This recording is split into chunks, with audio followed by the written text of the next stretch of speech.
Bonsoir, très heureux de vous retrouver pour une nouvelle semaine d'information locale sur TV78. Nous sommes le lundi 1er février, voici les titres de ce journal.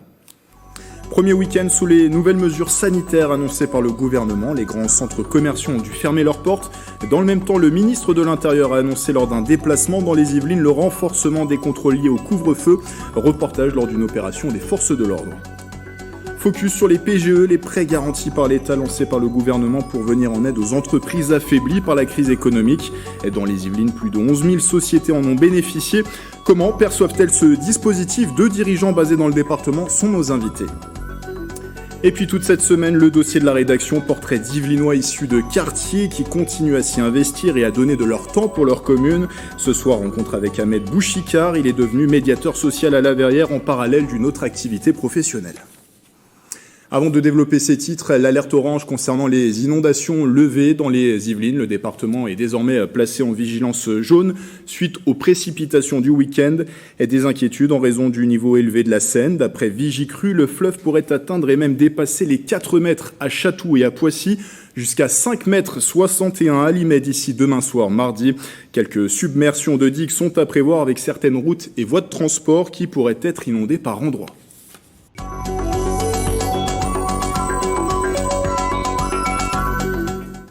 Je vous le disais dans les titres, les opérations de contrôle des forces de l'ordre liées au couvre-feu vont augmenter. Le ministre de l'Intérieur, Gérald Darmanin, a dit qu'une augmentation de 30% était à prévoir dans les prochains jours lors d'un déplacement hier dans les Yvelines.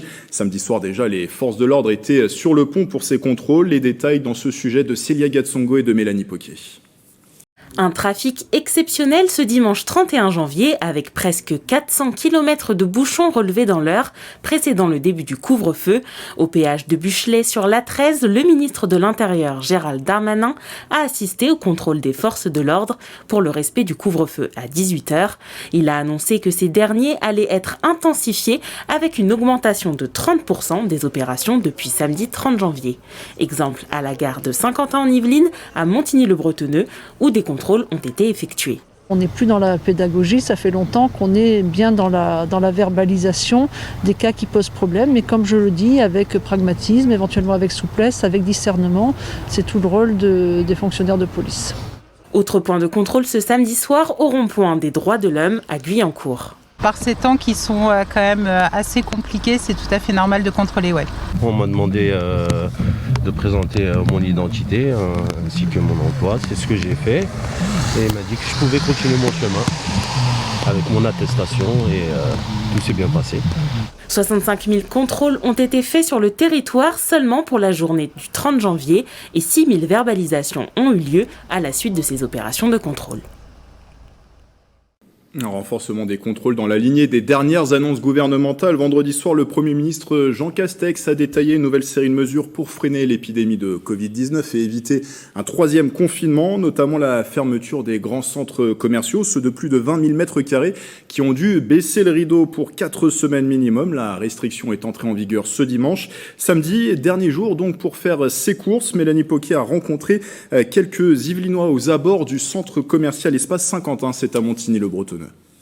C'est une décision qui vient au bon moment, vu qu'aujourd'hui la pandémie a frappé très fort en France. Donc je pense que c'est le minimum de choses à faire. Effectivement, il faut éviter la mort des commerces, mais ça va peut-être permettre aux petits commerces de survivre justement parce qu'on ferme les gros centres commerciaux. Je comprends pas trop parce que hier soir je suis allé faire des courses vers 18h.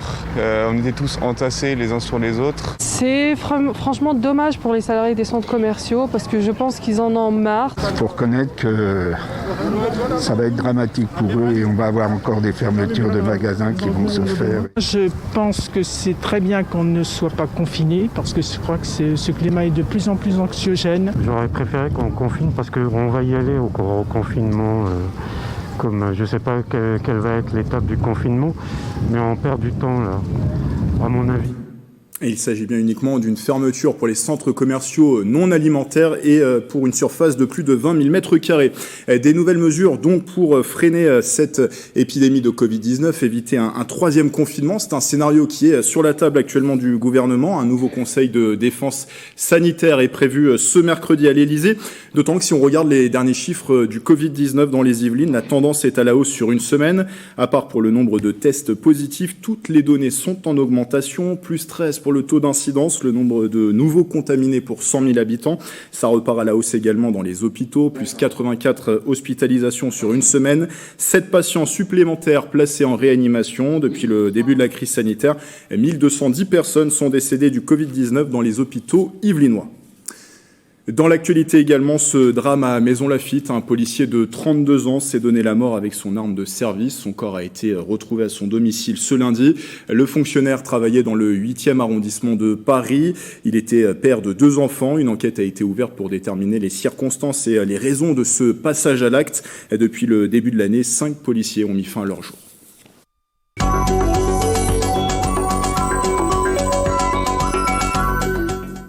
Nous parlons il y a un instant de la crise sanitaire, une crise sanitaire, vous le savez, qui s'est mue aussi en crise économique. Parmi les aides de l'État lancées pour venir en aide au secteur économique, le prêt garanti par l'État, il est destiné à l'ensemble des entreprises.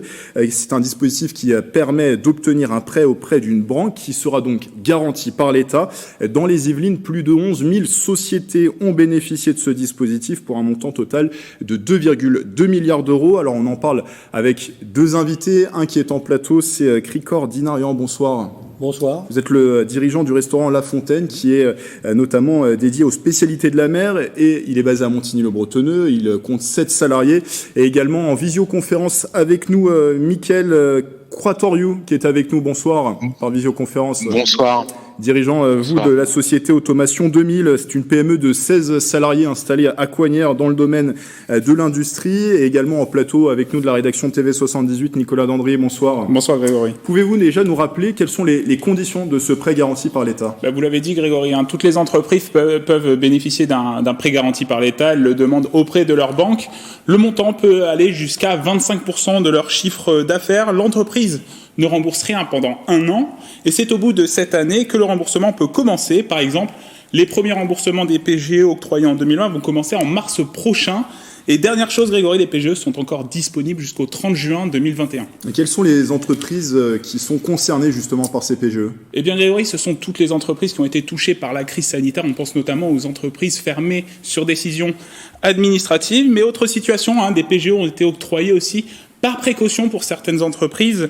Écoutez les explications de Christophe Sanguedo, il est le directeur de l'agence Banque Populaire Val-de-France à Montigny-le-Bretonneux. Les entreprises cibles du PGE n'ont pas pleinement utilisé ce dispositif. Ils ont en moyenne utilisé 50% de leur capacité. Les chefs d'entreprise ayant à l'esprit qu'ils se devaient de rembourser ce soutien ont privilégié d'autres leviers. Ils ont vraiment eu une attitude responsable de précaution et ça se voit d'ailleurs sur le solde de leur compte bancaire. En revanche, on a les activités telles que les THR et l'événementiel où ils ont beaucoup plus utilisé ce dispositif. Il en est de même pour les entreprises en lien avec le secteur automobile ayant un fort impact économique dans les départements. Et 1 an après, Nicolas, quelles sont les différentes options et pour les entreprises justement qui ont bénéficié de ce PGE ? Les entreprises ont le choix. D'abord, elles peuvent directement rembourser le prêt, c'est-à-dire qu'une entreprise qui a emprunté 100 000 euros rembourse directement 100 000 euros au bout d'1 an. D'autres choix sont possibles pour les entreprises. Elles peuvent décider de rembourser sur 5 ans. Et la dernière décision qui a été prise dernièrement par Bercy, c'est le ministère de l'économie, c'est la possibilité aux entreprises de commencer le remboursement, de le décaler encore d'1 an. C'est notamment le cas pour les entreprises qui sont encore en difficulté. Et les banques commencent notamment à recevoir les retours des entreprises. On a un premier retour, on a déjà les premiers retours actuellement. En moyenne, sur un amortissement sur 5 ans, on ne dépassera pas les 1,75%. Sur les premiers retours clients que nous avons, 80% optent pour un amortissement sur 5 ans, dont 50% avec le report supplémentaire, 15% un amortissement entre 1 et 4 ans, et 5% sur le remboursement du prêt. Et juste avant de vous redonner la parole, Nicolas, donc je reprécise, si vous nous rejoignez, que nous avons deux invités là, étant en plateau, c'est Krikor Dinarian, dirigeant du restaurant La Fontaine à Montigny-le-Bretonneux. Vous avez, vous, bénéficié de ce PGE à hauteur de 137 000 €, et également donc en visioconférence, Mickaël Croitoriou, qui est dirigeant de la société Automation 2000, qui est basée à Coignères. Et vous, donc c'est le contre-exemple, puisque vous avez décidé de ne pas avoir recours à ce PGE. Nicolas, vous avez des questions, hein, justement, pour nos invités. Justement, Krikor Dinarian, est-ce que vous comptez rembourser directement le prêt au mois de mars, ou au vu de la situation par rapport à la restauration, vous souhaitez peut-être différer d'1 an encore le début du remboursement? Non, je pense qu'on va être obligé de demander un différé supplémentaire d'1 an. Bon, là, les restaurants sont toujours pas ouverts. Sur 2020, on a été fermé plus de 5 mois, c'est-à-dire presque la moitié de l'année. Et en plus, on a été fermé sur les mois les plus forts, c'est-à-dire juin, novembre et décembre. Ce sont les mois les plus forts de l'année pour la restauration. Donc là, il est évident qu'on ne peut pas commencer à rembourser, même si on en a la possibilité pour le moment. Il ne serait pas prudent de se séparer de sa trésorerie et de commencer à rembourser un prêt sur lequel on a la facilité d'avoir un différé d'1 an supplémentaire. La réouverture partielle qui a eu lieu pendant quelques mois n'a pas eu assez d'impact? Elle a eu un impact sur cette période. D'ailleurs, on a eu une bonne surprise, parce que quand on a ouvert au mois de juin, chez nous, nous avons ouvert le 21 ou le 22 juin, ça a démarré très très fort, le public est très demandeur. Donc ça a bien démarré, juin, juillet, même août était très bien, septembre aussi, et puis fin octobre, il y a eu le confinement qui est arrivé. Et donc là, aujourd'hui, non, je pense qu'il faut, pour ce qui me concerne, je vais demander une année supplémentaire, c'est presque officiel, là, si mon banquier regarde. C'est plutôt de la précaution, du coup. Pas seulement. D'accord, pas seulement. Alors, Mickaël Croitoriou, vous êtes dans le secteur industriel, vous avez enregistré une baisse de 20% de votre chiffre d'affaires, et pourtant, vous n'avez pas demandé de prêt garanti par l'État. Alors, pourquoi ce choix? Alors, je dirais que c'est la première chose par rapport à un prêt garanti par l'État, il faut regarder où on en est de sa trésorerie. J'estime que si la trésorerie le permet, qu'on n'a pas de problème de trésorerie, on a une responsabilité sociétale de ne pas peser plus que nécessaire sur le budget de l'État et auquel on contribue tous. Et donc, j'ai fait le choix, parce que la trésorerie de l'entreprise le permettait, de ne pas faire de prêt garanti par l'État, ni d'ailleurs de reporter mes paiements de charges sociales.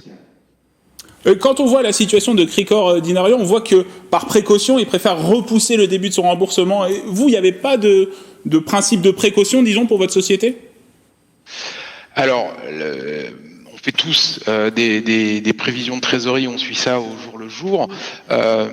J'avais des confrères par ailleurs, d'autres chefs d'entreprise qui, eux, se posaient aussi des fois des questions en se disant, par sécurité, je vais aller prendre un prêt garanti par l'État. On a parlé, moi je leur ai répondu très simplement que moi j'y étais tout simplement opposé. Si je n'en ai pas besoin, je ne vois pas pourquoi je prendrais un prêt garanti par l'État sous prétexte que peut-être, par sécurité, si dans le futur j'ai un problème, ça me permettra de me simplifier la vie. Je pars du principe qu'on fait un emprunt quand on en a besoin, on fait appel à un PGE quand on en a besoin. C'est le cas de monsieur qui dirige le restaurant La Fontaine, mais qui n'était pas notre cas et qui est, heureusement, je dirais, on est chanceux de ce côté-là, ce n'est pas encore notre cas. À ce jour, on n'a toujours pas souscrit de PGE. Parce que si on reprend l'exemple de La Fontaine, on l'a compris, un secteur de la restauration qui a été fortement touché par cette crise épidémique qui est devenue une crise économique. On imagine donc la nécessité, vous l'avez rappelé tout à l'heure, d'avoir recours à ce PGE. Concrètement, ça vous a servi à quoi, ce PGE? Alors le PGE a servi surtout à faire face aux frais fixes. Donc il y a eu 2 mesures qui ont été prises tout de suite par le gouvernement. Les 2 étaient excellentes à mon avis. La toute première, ça a été le chômage partiel, évidemment. Donc les salariés ont été mis à l'abri tout de suite. Ça a été fait immédiatement. La deuxième, c'était le PGE. Et le PGE nous a permis de faire face aux frais fixes de l'établissement, qui se situent entre 12 et 15 000 € par mois quand même. Donc on aurait pu peut-être faire face un petit peu, quelques mois, avec ça, sans savoir ce qui allait se passer dans les 3 ou 4 ou 5 mois qui arrivaient. Donc personne aujourd'hui, nous sommes en 2021, il y a 8 ou 9 mois de ça, personne n'imaginait être aujourd'hui dans une situation comme ça. Donc mon collègue chef d'entreprise qui n'a pas eu besoin du PGE, c'est bien, c'est parfait, tant mieux. J'espère pour lui que sa trésorerie va pas en souffrir, qu'il n'y aura pas des événements nouveaux qui vont nous empêcher de travailler et que sa situation ne va pas se dégrader, parce que c'est des choses qui peuvent aller vite, il le sait aussi bien que moi. Hein. Et sans le PGE, oui, on va vous faire réagir dans un instant, Mickaël Croitorieux. Ça vous a permis quand même d'avoir une vision sur l'avenir, tout de même une petite vision sur l'avenir. Sans ce PGE, c'était plus difficile? Bien sûr, évidemment. Bon, c'est pas vraiment une vision sur l'avenir, c'est-à-dire qu'il y a une continuité dans l'établissement, tout simplement. Voilà. Mickaël Croitorieux, vous souhaitiez réagir à ce que l'on vient d'entendre? On imagine, comprenez aussi la situation, par exemple, des restaurateurs qui ont dû avoir recours à ces PGE. Complètement, c'est-à-dire que nous, on a pu continuer de travailler, ce qui n'a pas été le cas de la restauration, et malheureusement, c'est pour ça que je comprends tout à fait la situation difficile dans laquelle ils sont, et je comprends la nécessité du PGE pour eux. Nous, on a eu la chance de pouvoir continuer de travailler, donc on a pu continuer à enregistrer des commandes et à les fabriquer et à les expédier. Donc c'est en cela que nous, on n'a pas eu de problème de trésorerie, parce qu'on a continué à vendre et donc aussi à acheter à nos fournisseurs. Et tant que les projections de trésorerie qu'on fait au fur et à mesure, les voyants ne sont pas à l'orange ou au rouge, eh bien c'est pour ça qu'on n'a pas fait de PGE, même si on a enregistré une baisse significative de notre chiffre d'affaires. Nicolas Dandry pour une dernière question. Mickaël Croitorieux, quand on voit que Bercy a décidé de prolonger la possibilité de demander un PGE au 30 juin 2021, en fonction de l'évolution de la conjoncture économique par rapport à votre activité, est-ce que vous pourriez envisager de prendre un PGE d'ici au 30 juin ? Je ne l'exclurais pas, mais je regarderai vraiment de très près, parce que le but du jeu, c'est pas d'en prendre un si j'ai juste si j'ai 99% de chance de ne pas en avoir besoin, c'est pas pour les 1% restants que j'irai naturellement dessus, vous voyez. Mais merci d'avoir été avec nous par visioconférence, Mickaël Croitorieux. Je rappelle que vous êtes le dirigeant de la société Automation 2000, PME de 16 salariés qui est basée à Coignères. Et merci à Cricor Dinarian qui a été avec nous en plateau, dirigeant du restaurant La Fontaine qui est à Montigny-le-Bretonneux. Et on le rappelle, spécialisé dans les produits de la mer. Voilà, merci d'avoir été avec nous. Vous comptez, vous, 7 salariés, je ne l'ai pas précisé, à Montigny-le-Bretonneux. Et merci également à Nicolas Dandry de la rédaction de TV78.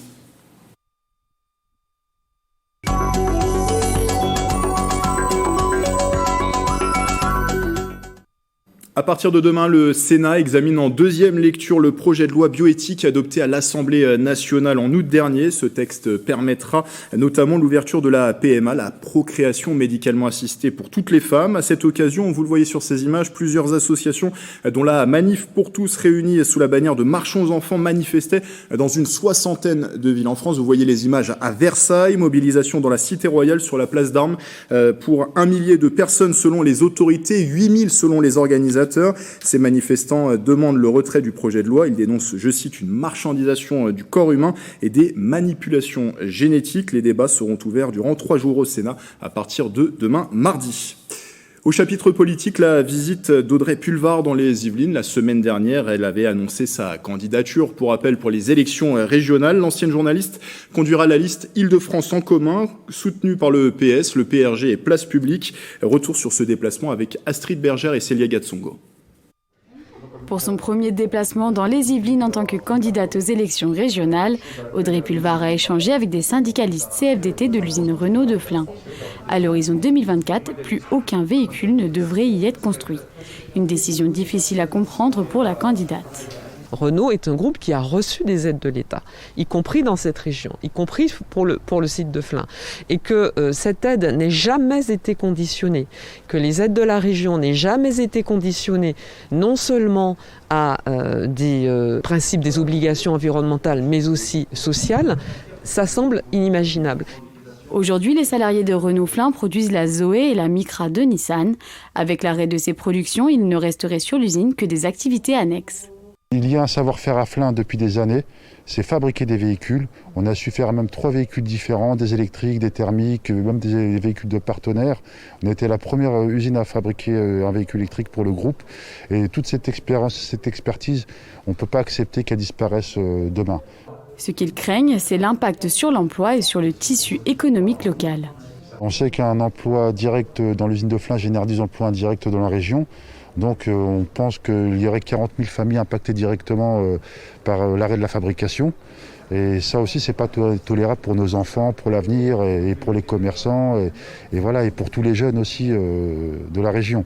Voilà, notre combat va dans ce sens-là.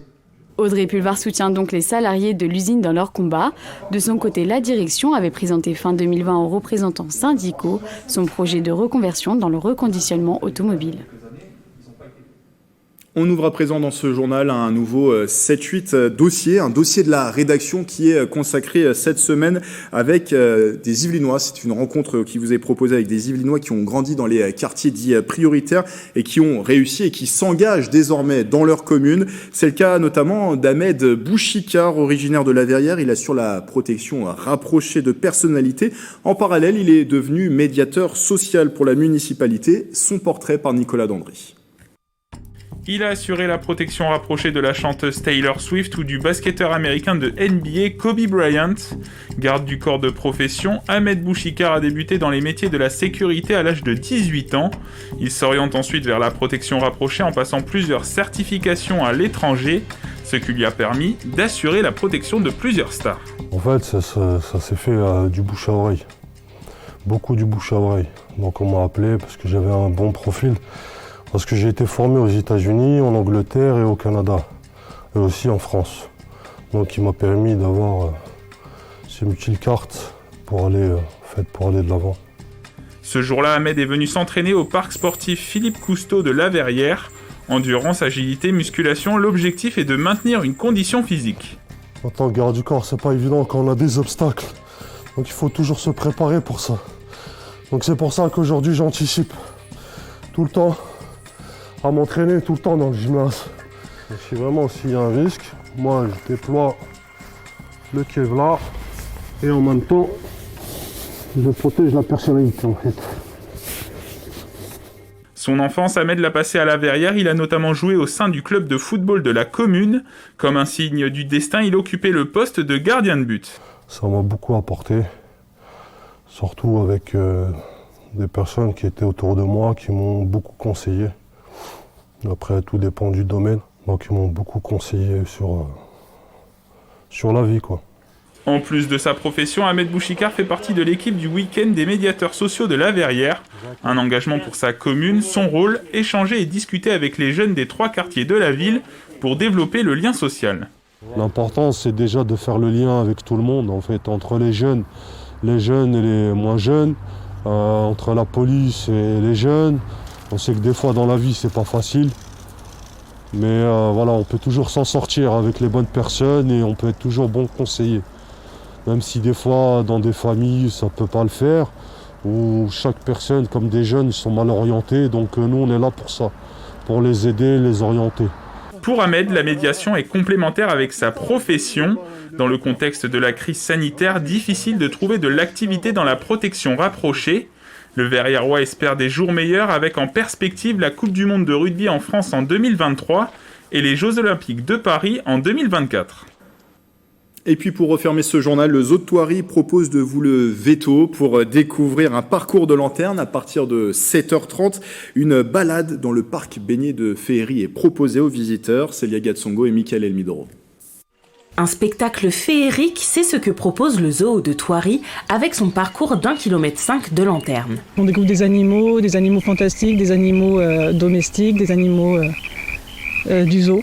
La mise en scène, la lumière, mais pas que la lumière, les bruitages, les sons, c'est l'ensemble. Quand on se balade, on est dans un pays de rêve, on ne regrette pas, on s'est levé à 6h moins le quart un dimanche pour venir ici. Puisque normalement le parcours Thoiry Lumière Sauvage se déroule le soir, alors couvre-feu oblige, le zoo ouvre de 7h30 à 9h30 le matin.